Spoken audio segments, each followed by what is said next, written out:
Ceramic কাজের পরিষ্কারের কাজ চলতেছে। গাঁথনি করার পরে প্রথমে আমাদের ফোম দিয়ে পরিষ্কার করে নেওয়া হচ্ছে। পরে এখানে আমাদের চুল ব্রাশ দিয়ে আবার পরিষ্কার করতে হবে।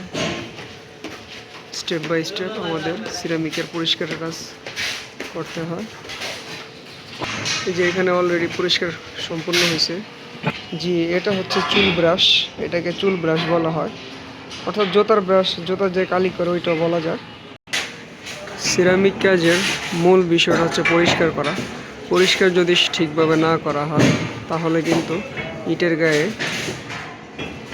সিমেন্টের সাদা আবরণ দেখা যায় বা বেশি উঠে। তো এই যে এখানে পরিষ্কার করা হয়েছে। এই যে এগুলো কিন্তু পরিষ্কার করা ছিল, তো এগুলায় সিমেন্টের রস পড়ছে, তো এগুলো আবার আমরা এখন পরিষ্কার করে ফেলবো সাথে সাথে। এই যে এখানে আমাদের এই ওয়ালটা কমপ্লিট, তো এটা একবারে পরিষ্কার করা কমপ্লিট। যে প্রথমেই গাঁথনিটা করা হয়েছিল 5 ফিট, পরে আবার এখানে